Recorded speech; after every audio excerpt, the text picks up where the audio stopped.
Mosaïque.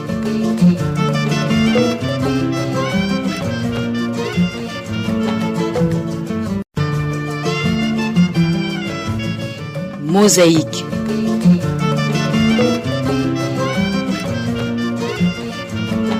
Bonjour à tous et bienvenue à cette émission Mosaïque. Aujourd'hui, c'est pour parler du financement budgétaire.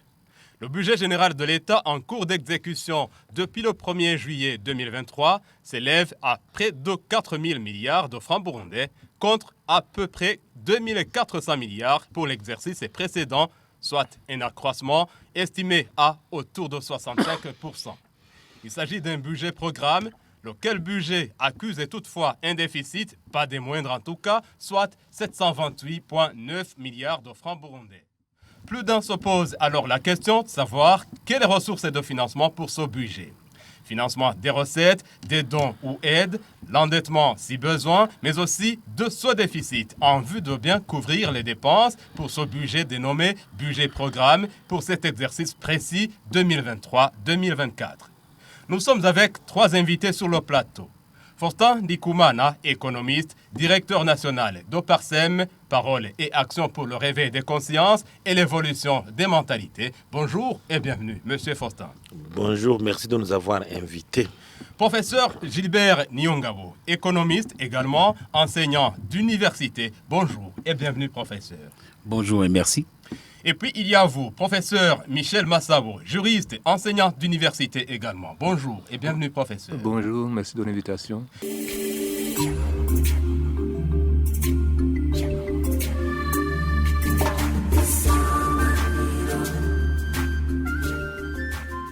Monsieur Faustin Ndikumana, la première question. Quelles sont les ressources de financement du budget de l'État d'une manière générale? Bon, d'une manière générale, les ressources de financement du budget de l'État, d'abord, il faut parler des taxes, les impôts et les taxes. Le financement d'abord interne, les impôts et taxes. Les taxes sont perçues sur le commerce extérieur, commerce intérieur. Et les impôts, naturellement, sont des impôts sur les revenus des gens quand ils déclarent les revenus mensuels, les salaires ou revenus annuels quand il s'agit des entreprises. Donc, et tout ça, il y a d'autres recettes non fiscales. Bon, les dividendes d'une entreprise, quelque part où l'État a investi en achetant des actions. Bon, des recettes exceptionnelles comme ça. Le tout fait donc les financements fiscaux. Et puis, il y a ce qu'on appelle les dons. Recettes fiscales, recettes non fiscales. Oui. Les différences, c'est quoi? Les recettes fiscales et les recettes non fiscales. Les recettes fiscales sont les impôts et les taxes, mais il y a les recettes non fiscales, comme je disais, les dividendes. Supposez par exemple les dividendes que le gouvernement peut avoir dans la Sosumo, par exemple. Si la Sosumo fait un bénéfice, c'est l'État perçoit une dividende.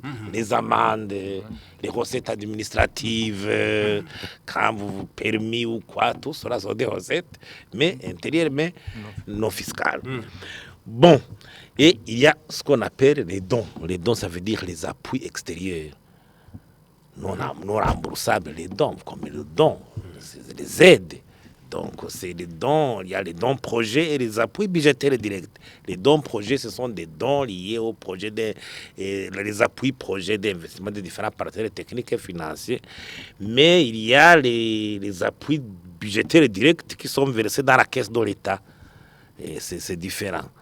Et puis, il y a l'endettement. L'endettement peut être intérieur ou extérieur. Ça veut dire que le gouvernement peut émettre des bons du trésor, s'endetter auprès des institutions financières sur place, s'endetter auprès des entreprises sur place qui le désirent ou des individus qui achètent des bons de certificats du trésor. Les dons sont essentiellement de l'extérieur, mais les endettements... L'endettement peut être intérieur et extérieur. On peut s'endetter auprès de la Banque mondiale, de la Banque africaine de développement, d'un pays, mais aussi un endettement bilatéral. Le Burundi peut s'endetter auprès de la Chine, de la Russie ou quoi, de l'Iran ou quoi.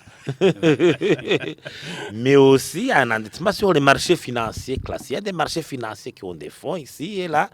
Et on peut, mais il y a des exigences quand même. Il y a des degrés, il y a des exigences qu'il faut remplir pour être accepté et d'emprunter sur ces marches. Donc, globalement, je crois que les recettes pour financer le budget de l'État proviennent de ces trois catégories.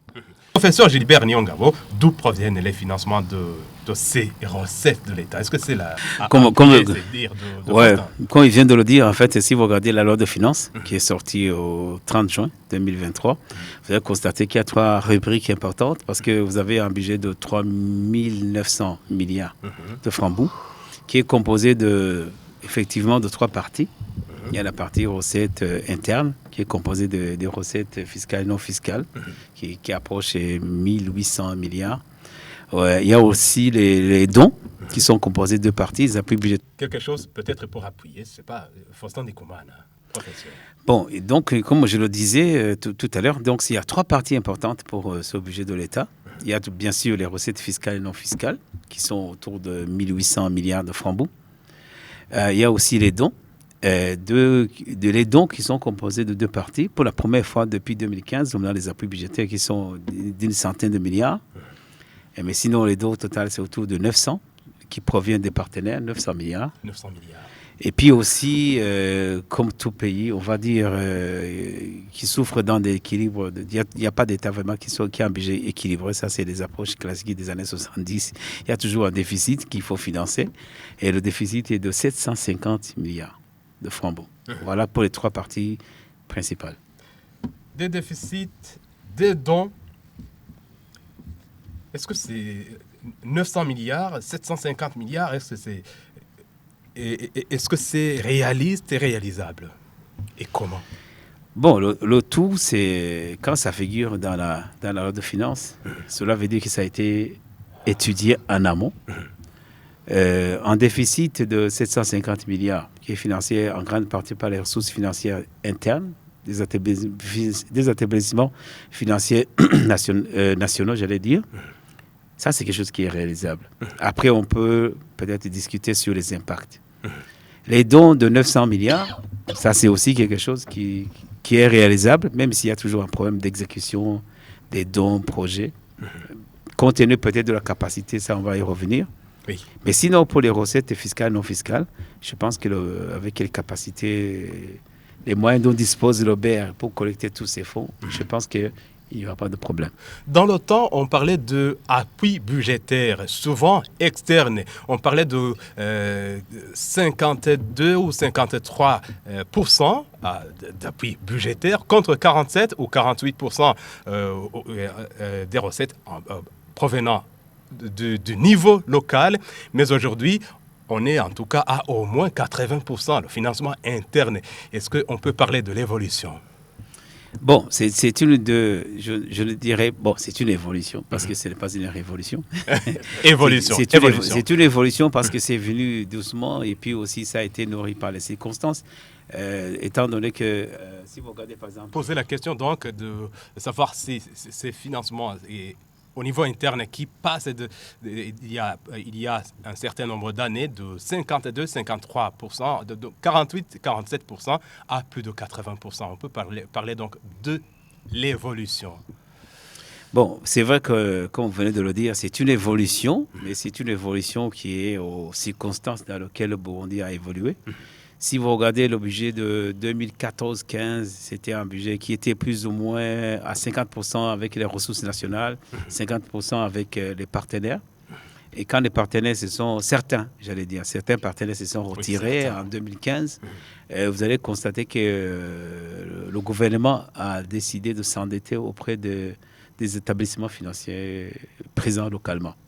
Donc, c'est par la vente de certificats de trésor, vous allez constater. C'est là où vous avez constaté que la dette intérieure publique a augmenté. Donc, ça veut dire quoi? Ça veut dire qu'en fait, certains partenaires s'étaient engagés à financer dans le budget de l'État de 2015. Et quand ils se sont retirés, ils se sont retirés de 2 manières. D'abord, avec les appuis budgétaires, parce qu'il y avait, je pense, une centaine de milliards. Il y avait aussi, à l'époque, c'était beaucoup. il y avait aussi presque 200 ou combien des projets qui ont continué, qui n'ont pas continué, par exemple, avec le gouvernement.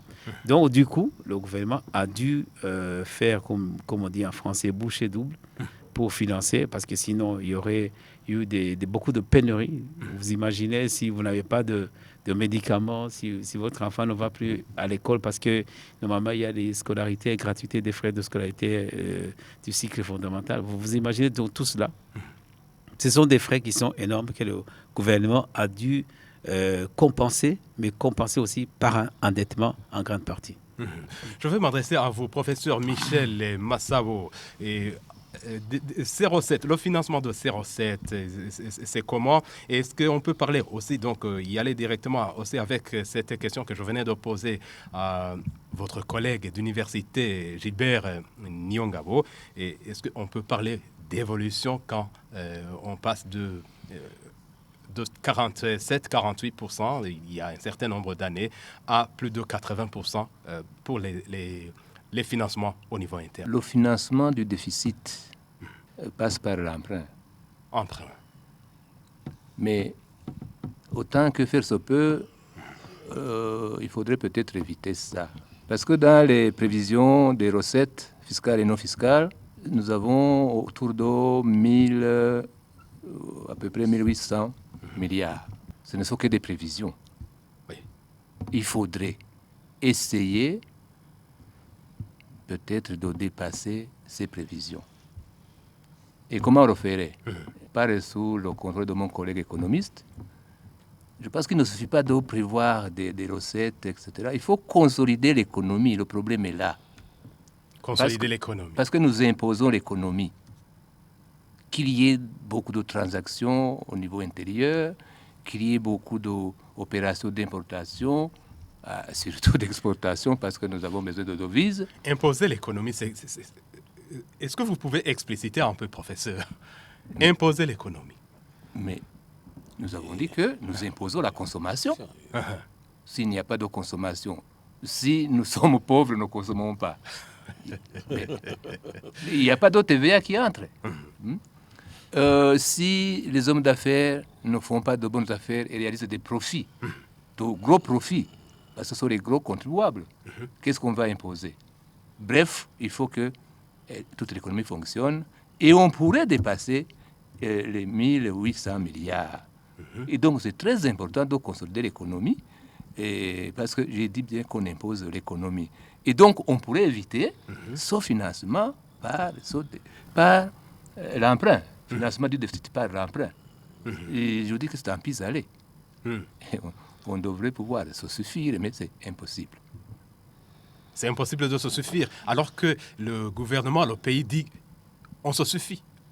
En tout cas, à une certaine échelle, le gouvernement dit qu'il se suffit. Je pense qu'il s'agit entre guillemets, disons. Je pense qu'il s'agit d'un slogan politique, mais les chiffres vous montrent qu'on ne se suffit pas.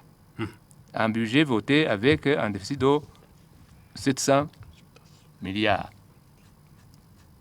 On se suffit. Vers 730 milliards. Oui. Voilà. On ne se suffit pas, Faustin Ndikoumana. Quand on dit contribuables pour le fonctionnement de l'État, qui sont ces contribuables essentiellement? Ils ont quelle capacité? Contribuables, comme monsieur le professeur vient de le dire, et les contribuables, c'est la population en général, surtout au niveau des paiements des taxes. Quand on consomme, on paye une taxe. Donc la consommation est liée. Toi-même, peut-être, et je me souviens que quand on était tenté de sensibiliser la population sur le civisme fiscal, on croisait un paysan comme ça, on demandait est-ce que vous payez de l'impôt. Celui qui n'a jamais payé un impôt quelque part, il disait moi, je ne paye jamais de l'impôt, des taxes ou impôt. Mais quand vous achetez une bouteille de Primus, vous êtes en train de payer une taxe quelque part. Mais la TVA, vous savez que le payeur, le dernier payeur, c'est le consommateur, normalement.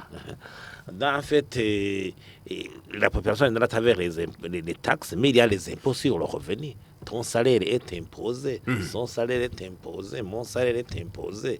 Il y a des revenus des entreprises qui réalisent des profits. Quand l'économie marche, comme il le dit, monsieur le professeur, les entreprises réalisent des profits. Il y a des impôts sur les profits. Il y a même des impôts sur les dividendes. On m'a dit, pardon, des dividendes par les actionnaires.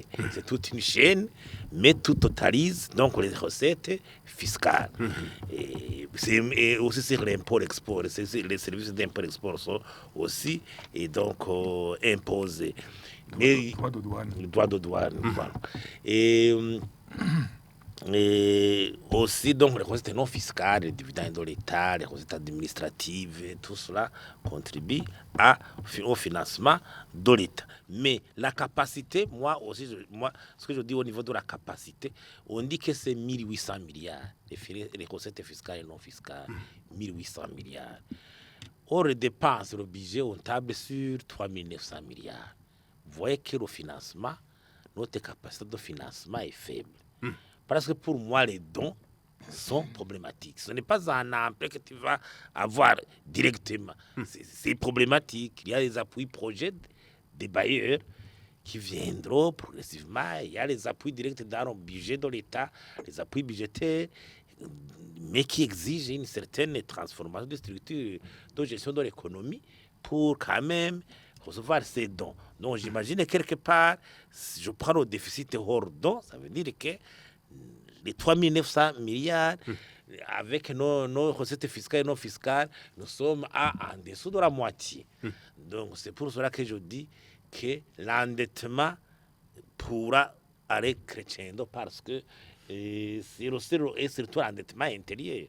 C'est le seul recours où le gouvernement vraiment a une facilité. Des facilités pour l'endettement intérieur, voilà, qu'extérieur. Oui. C'est pour ça qu'il a explosé avec la réduction progressive des appuis des bailleurs de fonds suite à la crise de 2015. C'est là où même l'endettement intérieur a explosé. Maintenant, au niveau de la structure de la dette, l'endettement intérieur est plus important que l'endettement extérieur. Parce qu'il y a une facilité, le gouvernement émet des certificats du trésor, la banque centrale, les banques commerciales prêtent le gouvernement. Donc, ça veut dire qu'il y a un assèchement intérieur des capitaux par les dépenses publiques. Mais malheureusement, c'est qu'on s'endette plus pour le fonctionnement, parce que l'investissement n'est pas assez visible actuellement. Est-ce que donc, ces endettements sont nécessairement une obligation pour l'État?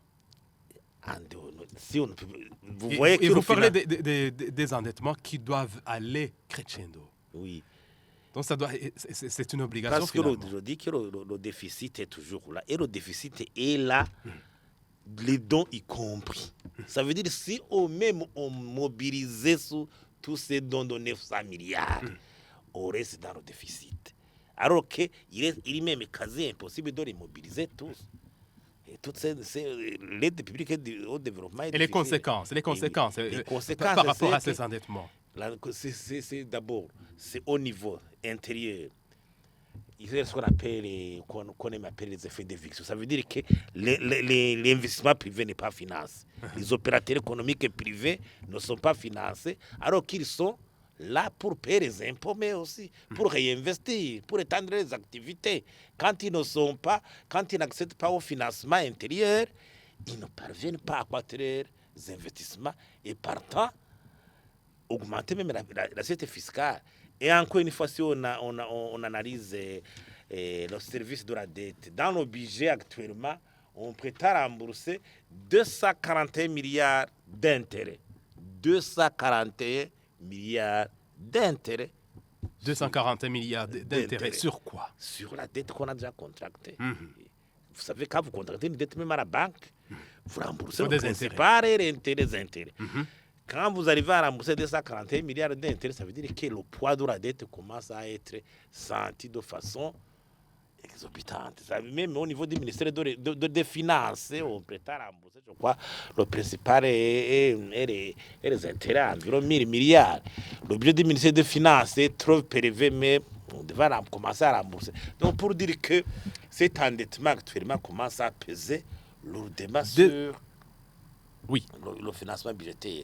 Mais le problème est qu'en grossissant, le fonctionnement. Les salaires ont augmenté jusqu'à 800 milliards.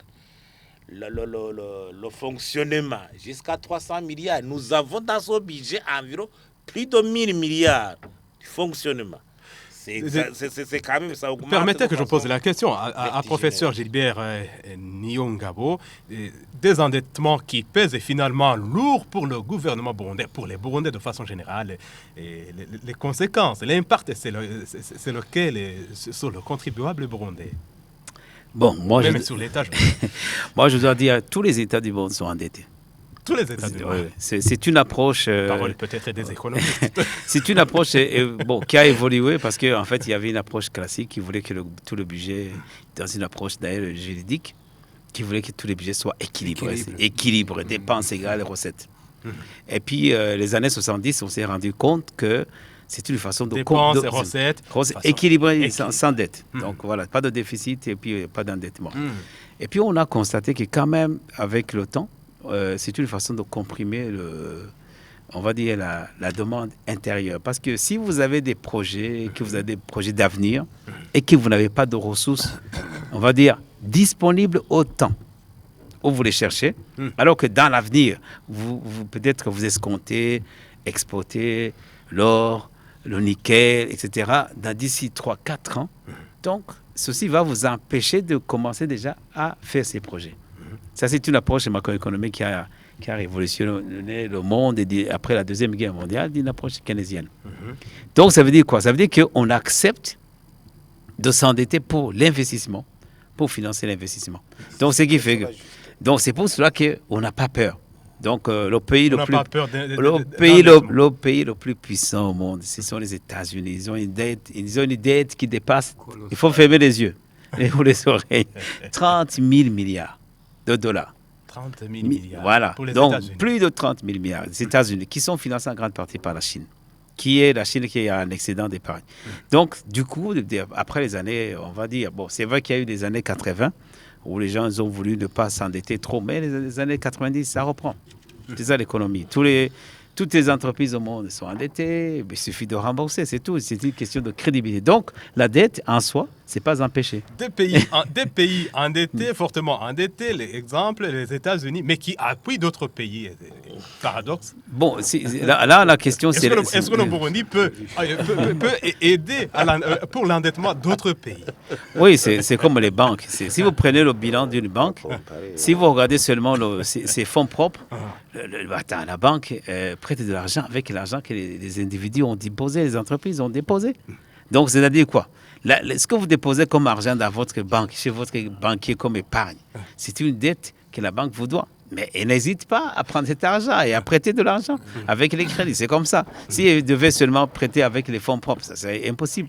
C'est une spirale. Donc, il ne faut pas chercher la norme pour dire ça c'est mauvais, ça c'est... Non, c'est l'économie, c'est comme ça. Toutes les entreprises les plus grosses sont endettées, mais c'est une question de crédibilité. Parce que si vous allez en banque et que vous êtes endetté, c'est que vous êtes crédible. Donc, on vous a mesuré, on a constaté que vous êtes capable. C'est une question de capacité. Donc, la mesure, c'est quoi? Normalement, on a des indicateurs. 750 milliards. Actuellement, on a une production qui est estimée. J'ai regardé les chiffres ce matin. On a estimé une production de 10 000 milliards. La production nationale burundaise, actuellement. Donc, si vous prenez 750 milliards par 10 000 milliards, ça fait 7,5%. Ce n'est pas le diable. Donc, c'est-à-dire ce n'est pas beaucoup. Dans la norme EAC, on avait prévu 6%. Dans la norme Union européenne, on a 3%. Et puis, donc, c'est une évolution. Bon, mais en réalité, il faut aller normalement vers la norme EAC pour aller à 6%. Donc, s'endetter, on va dire, par une norme de 6%. Parce qu'on va aller vers les projets communs avec une monnaie unique. Si on va dans les monnaies uniques, on ne dépasse pas 3%. Donc, on devait aller à presque... Si on devait aller à 3%, ce serait 300 milliards. Si on devait aller à 6%, ce serait 600 milliards. Bon, ce n'est pas très loin. Donc, et puis, après, vous allez constater que quand même, ce budget, c'est un budget qui a augmenté de presque 2% d'une année à une autre. Donc, c'est élevé. Ça va donner des moyens à l'État non seulement de rembourser sa dette, ces 1000 milliards, ça va donner de l'argent à ces banquiers, ces établissements financiers qui ont financé le gouvernement. Parce que normalement, la bonne chose, c'est que le gouvernement, maintenant, emprunte de l'argent via l'émission de certificats de trésor. Donc, c'est-à-dire qu'en émettant un titre qui est rémunéré, donc c'est ce qu'il a dit Faustin, qui est rémunéré. Bon, vous pouvez l'estimer à 200, 300 milliards de rémunération. Donc, ça tourne. C'est de l'argent qui tourne. Ça tourne. Oui. Professeur, est-ce que le déficit est toujours financé nécessairement? Absolument. Sinon, vous n'avez pas. Absolument. C'est absolument. Ça, c'est une loi. Ça, c'est mon collègue Michel Massabo. Sinon, les parlementaires ne vont pas voter ce budget. C'est toujours comme ça. Donc, vous devez être financé. Vous devez montrer surtout comment vous allez financer. Et puis, sinon, comme c'est la loi de finances, il passe toujours par le Parlement. Les parlementaires ne vont jamais accepter que ce soit un budget qui ne soit pas équilibré.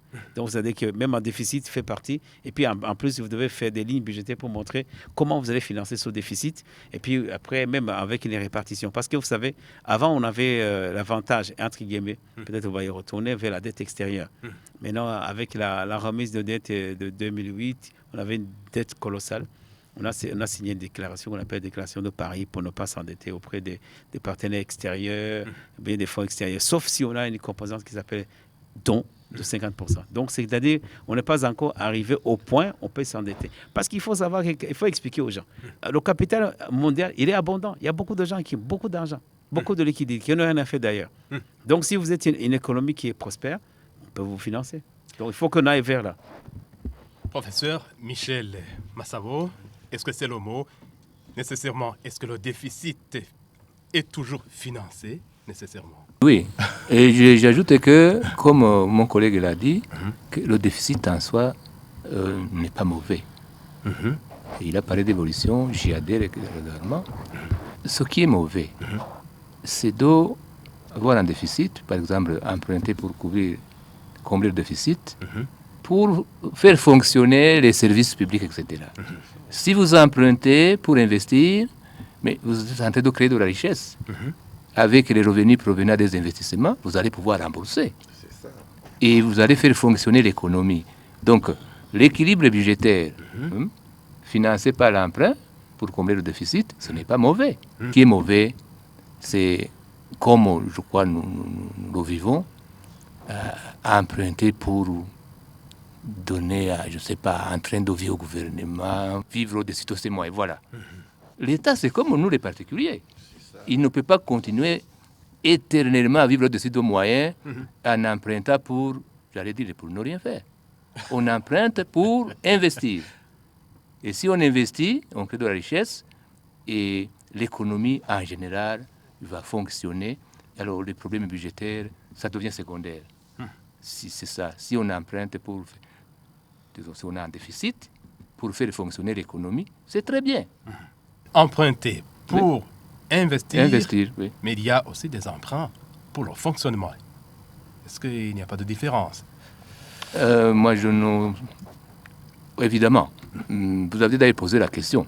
Il y a des dépenses.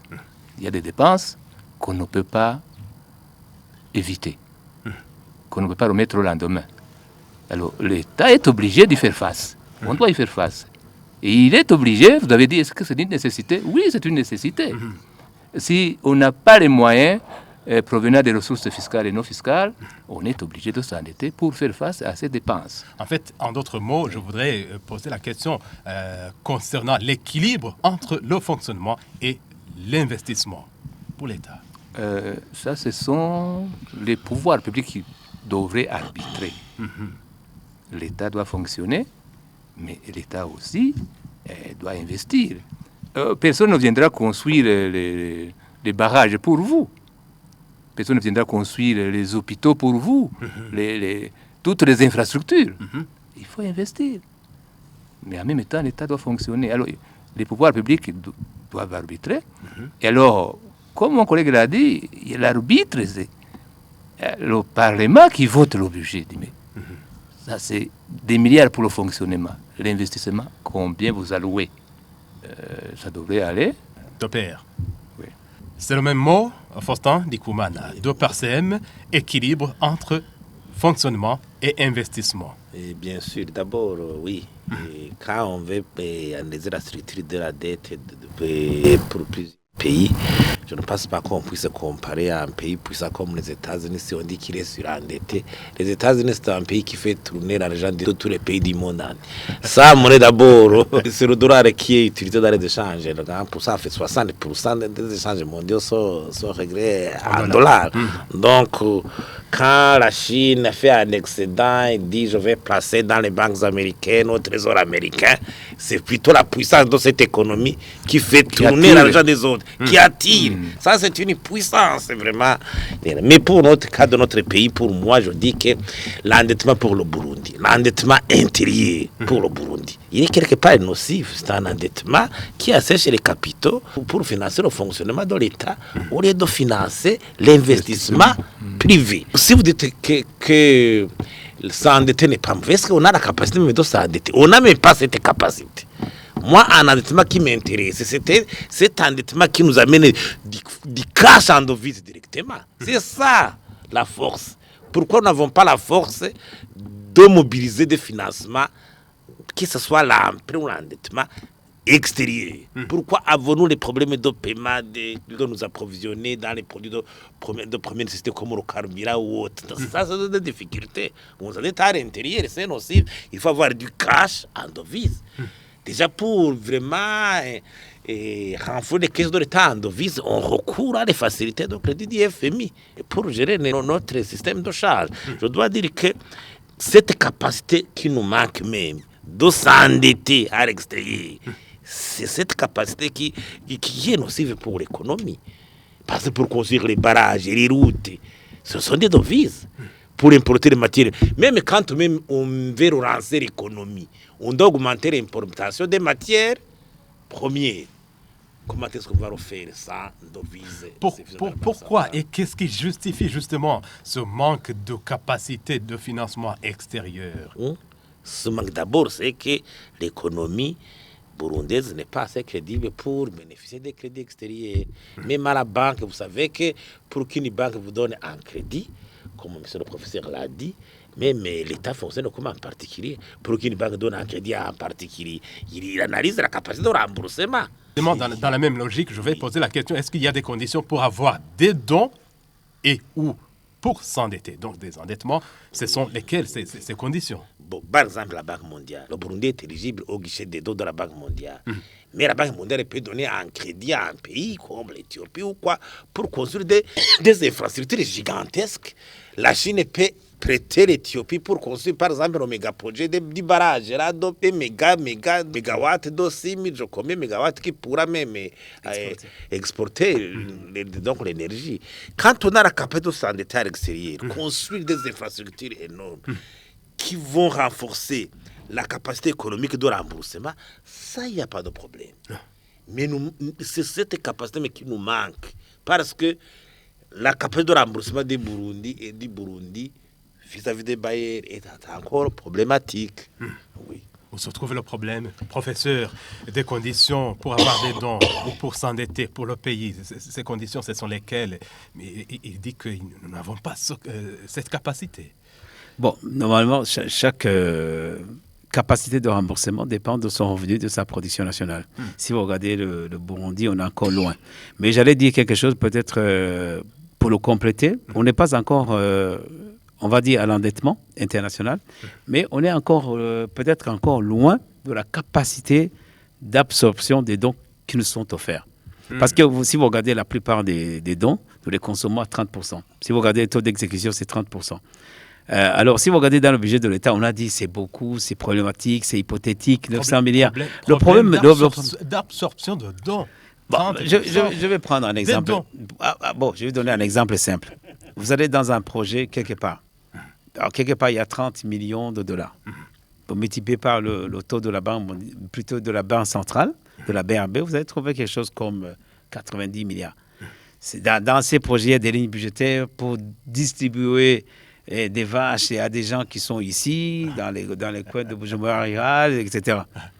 Mais les vaches qui seront peut-être identifiées et puis authentifiées, etc., avec les procédures. Et les procédures vont passer peut-être plus d'une année dans un projet de 3 ans. C'est beaucoup, c'est énorme. Donc, qu'est-ce que vous allez faire? Si cette année, vous n'avez rien donné, ou bien si vous avez 30%, Il n'y avait que 30% qui on ont bénéficié. Pas à consommer Donc, on n'arrive pas à 90 consommer milliards. cette ligne budgétaire. Vous avez même une construction. Prenez la route Rumongue, RN3. On n'a pas ce qu'on consommé, le budget va être expiré d'ici, on va dire 2023, on va être obligé de renouveler. Pourquoi? Parce que ça n'a pas été construit, ça n'a pas été fait. Et les bénéficiaires, ils sont là.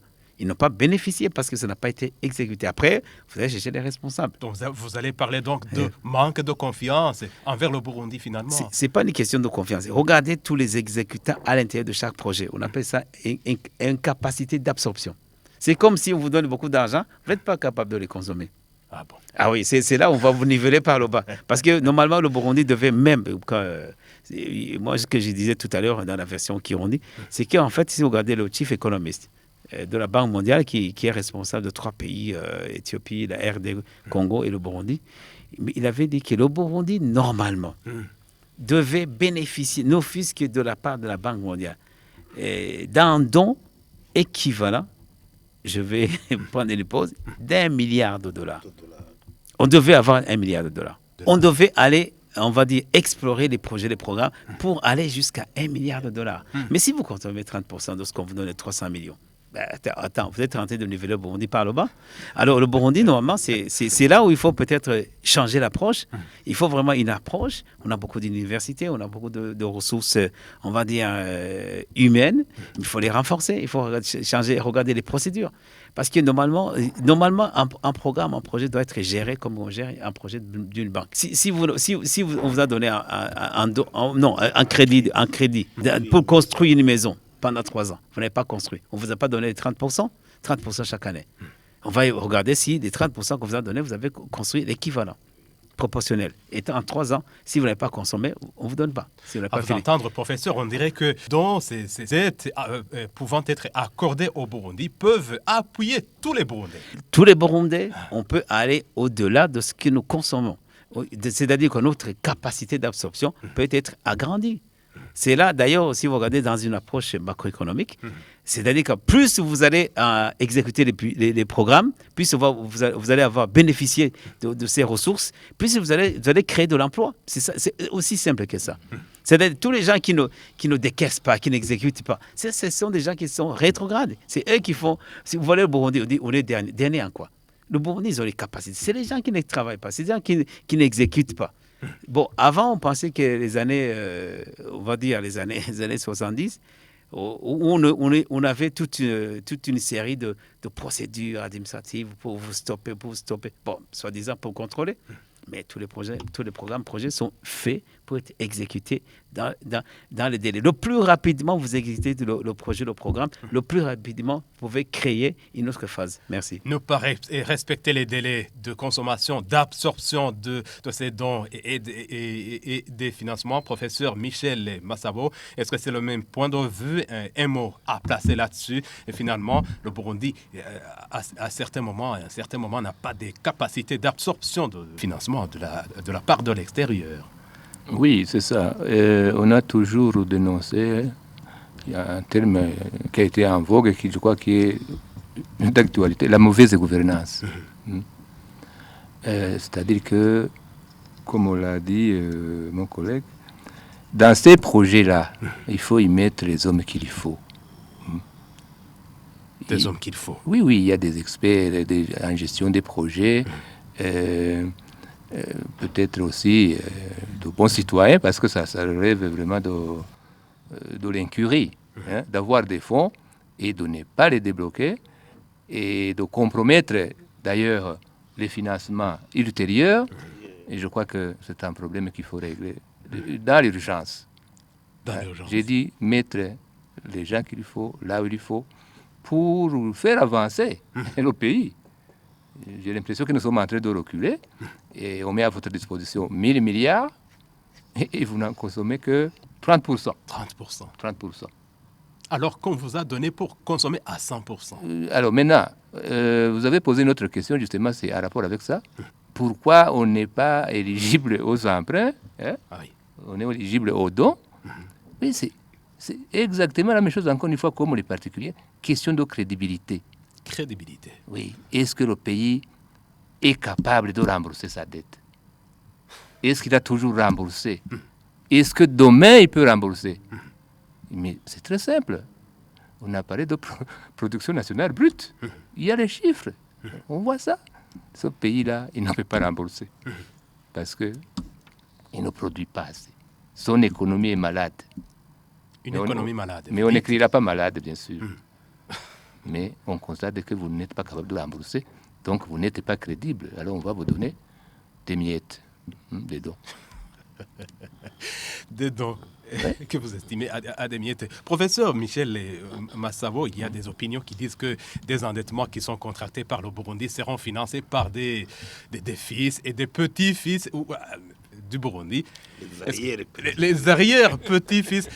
Est-ce que c'est votre point de vue et est-ce que c'est un fardeau pour ces générations futures? Il y a une théorie, oui, qui préconise que la dette est une charge sur les générations futures. Mais comme on l'a dit, si la dette était contractée pour investir, ce sont ces investissements-là qui vont aider à faire face aux charges de la dette. Mais si on emprunte pour consommer, là, les générations futures vont souffrir. Des générations futures vont souffrir. Oui. Donc, si on a mal utilisé les produits de l'emprunt. Mais sinon, si on a construit des infrastructures, on a parlé des chemins de fer, des routes, le port, etc., moyens de communication. Avec tout ça, on va créer de la richesse et avec cette richesse-là, on va rembourser. Et donc, les générations futures ne souffriront pas. Mais si c'est l'inverse, elles vont souffrir. Je rappelle qu'à travers l'émission Mosaïque d'aujourd'hui, nous sommes en train de parler du financement du budget de l'État. Un budget estimé à près de 4 000 milliards de francs burundais pour l'exercice en cours 2023-2024. Trois invités sont avec nous sur le plateau, à savoir Faustin Ndikumana, directeur national de l'organisation PARSEM, Parole et Action pour le réveil des consciences et l'évolution des mentalités, professeur Gilbert Nyongabo, économiste, enseignant d'université, ainsi que professeur Michel Massavo, juriste et enseignant d'université également. Nous parlons de budget, programme et une innovation. Faustin Ndikumana, estimez-vous que ce budget, programme, soit une valeur ajoutée pour le développement socio-économique du pays? Toutes les réformes nécessaires pour que le principe de budget, programme soit vraiment l'outil de gestion budgétaire actuel, je crois que ça n'a pas encore été fait. Il y a beaucoup de réformes qu'il faut mettre, mais l'intention est là, même la logique, on veut que ça soit un budget programme, ça veut dire on fait des programmes de développement, on essaie de financer les financements. C'est la première élément important, c'est que quand on inverse le paradigme, autrefois on disait on va faire le budget qui dépend des moyens disponibles. Maintenant, on inverse, on dit, nous avons des projets à faire et nous mobilisons de l'argent des fonds. Ça, vraiment, c'est très important. Et aussi, c'est que le budget programme, c'est la gestion axée sur le résultat. Il ne faut pas de dépenses comme ça, dépenser, sans toutefois qu'il y ait la gestion transparente et axée sur les résultats. Mais je dois dire que les trois axes principaux sur lesquels j'insiste pour que le budget programme aussi soit une réalité, c'est qu'il faut une participation du public. Il faut que le public soit associé. On dit budget programme, ce sont les programmes d'investissement au bénéfice de la population. Donc il y a des programmes d'abord et la recherche des fonds ensuite. Oui. Il faut alors que la population soit associée dans le choix de ses priorités, de ses programmes. Et c'est ce qui se fait, je me dis, à partir du 1er juillet. Je ne crois pas jusqu'à maintenant parce que avoir la discussion budgétaire, par exemple, est-ce que la discussion budgétaire, les citoyens, la société civile et plus les partis n'ont pas été associés? Je crois que quelque part, il faut changer, mais aussi il faut une publication régulière des données. Il faut qu'on sache ce qui vient d'être fait. Et on se permet de croire, M. Faustin, que vous avez été associé parce que vous participez de temps en temps dans certains forums, notamment. Je dis la discussion budgétaire, la discussion budgétaire, le processus budgétaire. Discussion. Le processus budgétaire de l'élaboration du budget jusqu'à la discussion. Il faut une association du public. C'est comme ça que ça se fait ailleurs. Nous sommes en arrière. Vous n'êtes donc jamais associé. C'est ça. Même dans... Ils ne sont jamais invités. Même c'est ça qu'on va dire. Dans les évaluations, mais qui évaluent ça au Burundi à 0 point, est-ce que je mens? 0 point. 0 point. Sur la participation du public. Il y a la publication des données budgétaires. Même ces budgets, ces données sur les budgets sont publiées tardivement. Sont inaccessibles, les données ne sont pas accessibles. Aussi le contrôle. Il faut un contrôle sérieux de l'exécution budgétaire. Il faut que des décisions comme la Cour des comptes fassent les tâches de contrôle au budget, au niveau financier, au niveau des programmes, au niveau tout. Il faut vraiment améliorer le cadre de contrôle budgétaire au Burundi, le cadre, même au niveau légal, au niveau des politiques, comment ça se fait. Il faut vraiment un contrôle sérieux de la gestion des finances publiques au Burundi, que ce soit au niveau des programmes, que ce soit au niveau finances. Et donc, on avançait sur ce point. Le budget programme pourrait avoir des assises. Mais si on continue à gérer dans l'opacité, les choses ne sont pas transparentes, les données ne sont pas publiées, le contrôle n'est pas fait. On va rester dans les mêmes pratiques. Il faut donc évoluer. Par ailleurs, le gouvernement a fait une étude, une évaluation qu'on appelle PIEFA, qui a épinglé. PIEFA, c'est quoi? Je crois que c'est le programme de l'évaluation des performances. Oui. Et on a épinglé vraiment tous les faiblesses liées à la gestion des finances publiques au Burundi. Ça devait être une aubaine pour le gouvernement d'asseoir des réformes liées aux recommandations à partir de cette évaluation. Mais si l'évaluation est mise dans le tiroir, comme ça s'est fait dans les années antérieures, ça sera un problème. Et aussi la facilité du crédit du FMI. Non, c'est un programme aussi à rendre la transparence dans la gestion de la chose publique. J'imagine que quelque part, si on avance sur ces points-là, alors le budget programme pourra avoir des assises, d'abord au niveau de sa mise en exécution et des effets visibles, des résultats escomptés. Donc vous allez dire en un mot, est-ce que le budget programme est effectif ou pas encore? Pas encore. En tout cas, au niveau, si on faisait une évaluation objective de ce qui caractérise un budget programme, il y a encore des réformes à faire. Au niveau de la gestion, au niveau de la programmation, au niveau même des logiciels, dans le ministère, il y a beaucoup de choses à faire. Mais la tendance, la logique, elle est là, nous le saluons, parce qu'on invite les ministères à faire un programme, une programmation de 3 mois, on évalue. Donc, en tout cas, le principe est là. Mais il faut que tous ces fondamentaux, toutes ces réformes qui doivent sous-tendre la mise en exécution de ce principe, aussi continuer à aller de l'avant. La tendance est là, le principe est là pour le budget programme. Professeur Gilbert Nyongabo, est-ce que c'est le même point de vue chez vous? Il dit qu'à travers son organisation Parsem, il n'est jamais associé pour l'élaboration de ces budgets, de ces programmes. Est-ce que c'est le même point de vue pour les économistes, les techniciens de façon générale? Bon, alors normalement, comme on dit chaque fois qu'on élabore le budget, il y a plusieurs étapes. C'est l'étape peut-être qui est la plus connue, c'est celle qui est présentée au Parlement, même au Conseil des ministres. Mais il y a des étapes, on va dire, précédentes ou antérieures. Alors, quand on parle de discussion budgétaire, c'est qu'en fait, tous les ministères sont invités à discuter des plafonds qui leur sont accordés. Et en général, ce sont des débats qui se font souvent au ministère des Finances. Ils invitent les cadres, soit des autres ministères. C'est le débat comme celui-ci, quoi. C'est-à-dire, ils vont discuter des plafonds, ils vont discuter peut-être, tous les ministères veulent toujours des augmentations parce que ce sont des propositions qui sont faites. Bon, ça, c'est une des étapes. Après, on passe aux arbitrages avec les ministres concernés et puis on va peut-être, c'est là où on va vers le Conseil des ministres avec un projet de loi. Alors, si vous voulez, c'est vrai dans certains pays qui ont d'autres traditions, ou bien d'autres cultures, ils invitent souvent les organisations de la société civile à venir participer pour écouter ce qui se passe, pour aller rediffuser auprès des citoyens. C'est comme si on vous disait, attention, l'année prochaine, on va faire une autoroute.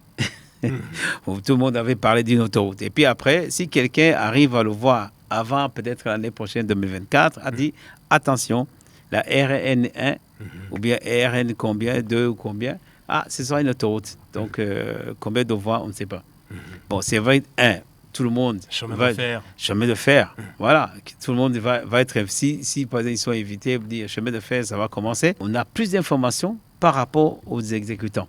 C'est ça l'avantage de la société civile. C'est-à-dire ils diffusent comme vous, comme les médias, mais ils sont, on va dire, quelque part impliqués. C'est peut-être le prolongement de tout le monde, mais aussi une autre approche, c'est de dire quand même aussi, c'est vrai qu'il y a aussi les parlementaires qui sont élus, et les sénateurs qui sont élus, qui représentent le peuple, qui peuvent informer. Leur responsabilité, justement, c'est comment les députés et sénateurs, les élus Oui, du peuple. les élus, ils ont une grande responsabilité parce que c'est eux qui votent sur le budget de l'État. C'est vrai qu'ils peuvent aussi continuer au niveau de leur électorat. Peut-être que ça ne se fait pas encore ici au Burundi. Dans d'autres pays, ça se fait. C'est-à-dire que quelqu'un va faire avec son bureau, peut-être qu'il n'y a pas beaucoup de bureaux, donc faire la diffusion par rapport, au budget qui a été voté, mais aussi informer les citoyens vis-à-vis aussi de ce qu'ils vont payer. C'est-à-dire en termes d'impôts, de taxes, c'est quelque chose qui va augmenter. Mais si quelqu'un, par exemple, qui a été dans la circonscription de la province Rumongue, qui va dire, cette année, la route n'a pas été terminée, ça ce sont les bonnes choses, mais on a eu un budget quand même, ça va continuer l'année prochaine. C'est encourageant pour les gens qui veulent faire des projets. Donc c'est là où il parle de la société civile qui serait invitée à travers les discussions juste avant que la loi de finances ne soit un projet présenté au Conseil des ministres ou bien ne soit promulgué. C'est là où il faut aussi avoir de l'espace comme vous pour diffuser, pour informer. Et en un mot, est-ce que le budget programme, je posais la question, est-ce que c'est déjà effectif? Faustin disait pas encore. Est-ce que le budget programme, pas encore, selon encore une fois. Est-ce que c'est une valeur ajoutée à l'échelle où on en est aujourd'hui? Bon, d'abord, pour répondre à votre question, c'est une valeur ajoutée parce que ça constitue presque une révolution. Une révolution, bien sûr, qui doit s'étaler peut-être sur 2-3 ans, parce que pour effectivement que ce soit effectif, que ça prenne de l'ampleur et que ça concerne beaucoup d'institutions. Parce que si vous avez un programme, c'est qu'il est exécuté par plusieurs institutions à la fois. Avant, on avait des programmes exécutés au sein de chaque ministère. Et on évaluait le ministère par rapport au programme Mais actuellement, si vous avez un programme exécuté par 2-3 ministères, donc c'est-à-dire qu'en fait, l'évaluation doit se faire au sein du programme et ça va concerner tous les acteurs. C'est-à-dire tous les ministères sont invités à travailler, on va dire, de commun accord. Et puis aussi, il y a toujours toute une information, parce que si vous exécutez le programme, c'est-à-dire qu'en fait, vous êtes incapable de consommer le budget qui a été voté pour ça. Et puis, vous êtes incapable aussi de fournir les produits qui doivent aller avec ce programme. Voilà ce que je peux dire. On va vous dire merci. Donc, bon, ça c'est une autre responsabilité du gouvernement de dire qu'est-ce qu'on va faire de ceux qui n'exécutent pas, qu'est-ce qu'on va faire de ceux qui avancent plus vite que d'autres. Voilà, ça c'est au gouvernement. Mais quand même, les bonnes choses, c'est que le gouvernement, le chef de l'État, va être informé de manière régulière par rapport au cas où il invite bien sûr au Conseil des ministres et chaque ministre expose ce qu'il a déjà fait. Merci. Et c'est la question vers vous, professeur Michel Massabo. Oui. Budget programme, une réalité à l'état où on en est aujourd'hui, une valeur ajoutée. Oui, je commencerai par dire que le budget programme comme innovation est une bonne chose. Oui. Parce qu'avant, je disais que on dépensait comme on a toujours dépensé. Donc, on parlait d'ailleurs de budget de moyens au budget de fonctionnement. Maintenant, c'est un budget de programme, c'est-à-dire un budget bien préparé, de bonnes prévisions, avec des programmes dont l'exécution pourra être évaluée et en vue peut-être de corriger. Et donc, c'est une bonne chose, parce que ça va éviter, par exemple, des malversations, en principe. Et donc, c'est une plus-value, sauf que, justement, on est au début. Toutes les conditions ne sont pas là pour que, si vous voulez, cette idée soit mise en œuvre. Et donc, je dis bonne prévision, bonne exécution, suivi, évaluation, contrôle, et à la fin, par toutes les institutions, la Cour des comptes, le Parlement lui-même, envie de corriger s'il y avait à corriger. Vous parlez de évaluation. Oui. Évaluer pour corriger. Oui. Quand faudra-t-il évaluer pour corriger? Ce budget programme a commencé à être exécuté à partir du 1er juillet de cette année 2023. Évaluer pour corriger quand?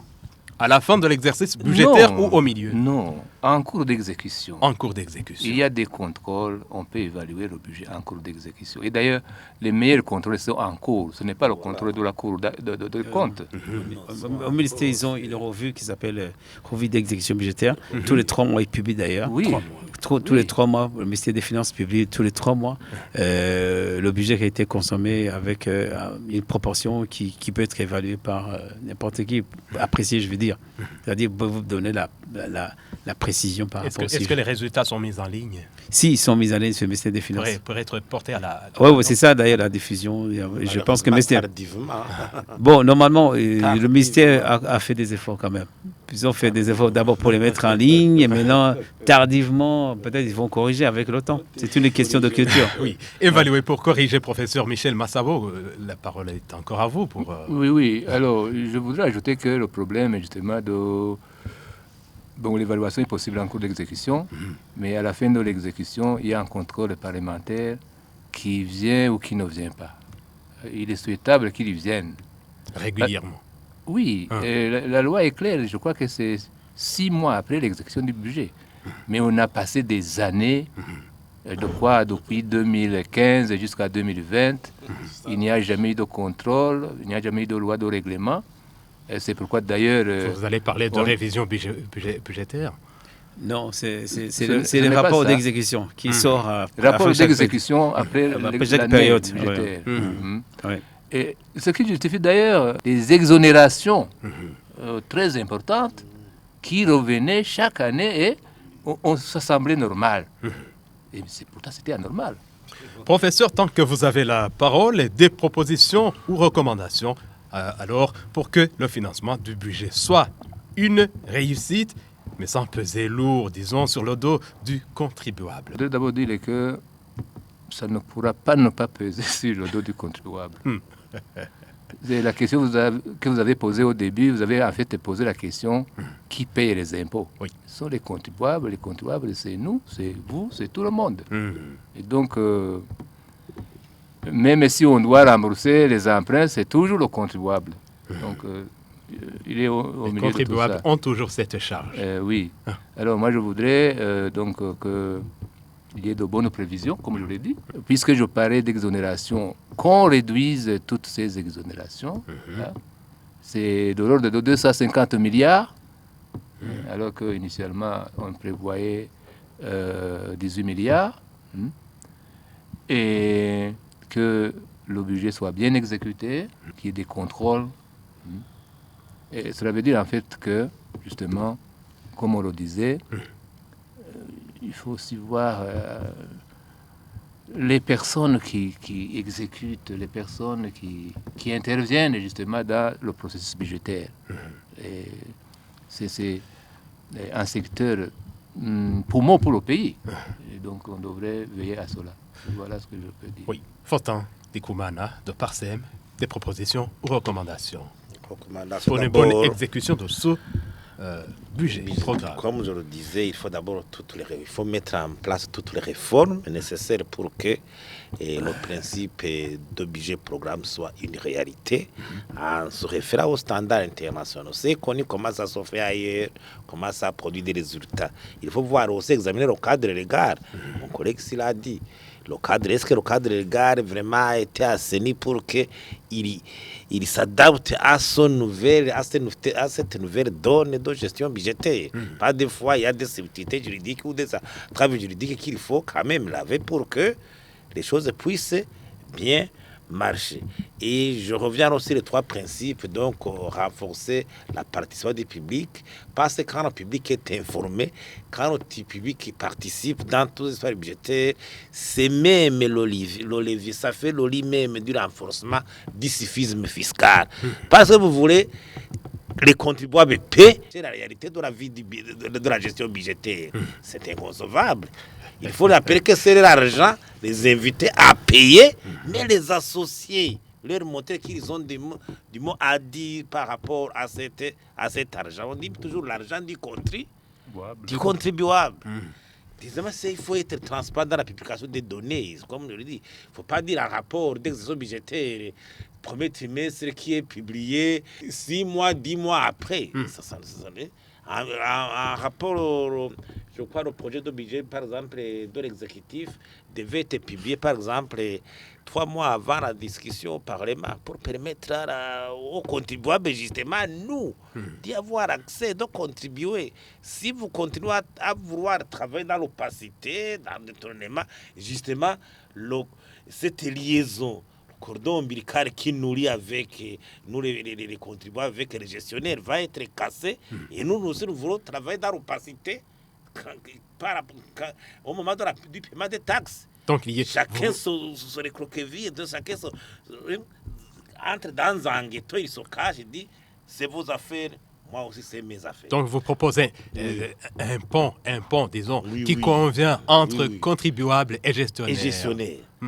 Et le contrôle budgétaire. Alors, le contrôle budgétaire, c'est pour frapper fort contre ces corrupteurs, tout ce qui détourne de l'argent public, voir si l'argent a été bien utilisé, cas échéant même sanctionné très sévèrement. Et aussi, alors, ça serait à mettre en application les réformes de l'évaluation PIEFA et aussi suivre à la lettre et le contenu de l'accord du Fonds monétaire international que le Burundi a signé avec le Fonds monétaire international. Sinon aussi, il faut les meilleurs choix stratégiques dans les projets. Il faut des projets rentables, bien étudiés, qui vont faire une valeur ajoutée au niveau de l'économie. Il ne faut pas investir à tout va de façon désordonnée. Il faut bien choisir les projets de développement. Bon, c'est vrai qu'il y a des propositions. C'est vrai que dans ce budget de l'État, il y a beaucoup de choses à dire, mais je vais peut-être placer mon mot par rapport à l'exécution des programmes qui sont financés par les partenaires, parce qu'il y en a pour 900 milliards. Et je pense qu'il y a plus ou moins de l'élasticité, parce que plus on va en exécuter le plus rapidement possible avec un taux d'exécution qui devait normalement, pour moi, aller jusqu'à 80%, comme l'exécutent les projets qui sont financés par la ressource nationale. Ça permettra à l'année prochaine d'envisager, on va dire, d'autres programmes, d'autres projets qui sont financés par les partenaires. Parce que je dois dire que le capital mondial, il est abondant. Tous les pays asiatiques se sont développés à cause du capital mondial. Vous avez eu les pays européens occidentaux qui ont délocalisé leurs entreprises. Donc, je pense qu'il y a beaucoup de choses à faire par rapport à ces exécutions. C'est là où on peut trouver de la ressource. Parce que si on dit d'aller payer plus d'impôts, ça serait impossible. Si on dit d'aller s'endetter, on n'a pas on a atteint presque une limite. Mais je pense qu'au niveau du capital étranger, il est abondant. Je pense qu'il y a moyen d'aller à l'avenir, d'aller vers là, avec toutes ces infrastructures qui sont faites actuellement, aller vers le financement extérieur, chercher à avoir un investissement qui vient de l'extérieur. Parce que le capital... Des opportunités dont dispose le Burundi, ce sont lesquelles essentiellement? Bon, le Burundi, vous savez, c'est un pays paisible. Il y a beaucoup de sites touristiques. Ce qui manque, c'est quoi? Ce sont les infrastructures. Il faut les développer.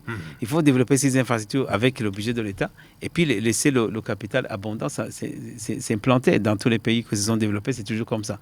Donc, je pense que si vous regardez le Burundi tel qu'il est, il faut vraiment développer le capital pour que ce soit un pays, on va dire, qui attire, comme je dis, entre guillemets, le capital étranger qui est très abondant au niveau international, mondial. Merci. Merci. Professeur Gilbert Niongabo, merci de votre participation et contribution à cette émission Mosaïque. Merci beaucoup aussi de votre invitation. Merci à vous, professeur Michel Massabo. Merci d'avoir été des nôtres. Merci de votre contribution à l'émission. Merci de m'avoir invité. Et merci à vous, Faustin Ndikoumana, directeur national de Parsem, Parole et Action pour le réveil des consciences et l'évolution des mentalités. Merci pour cette invitation. C'est donc par ici que nous mettons un point final à l'émission Mosaïque d'aujourd'hui. Une émission qui portait sur le financement budgétaire. Merci à toutes et tous de nous avoir suivis. Merci de nous avoir suivis et restez branchés. Nos programmes continuent sur la radio-télévision Isanganiro. À la prochaine. Mosaïque.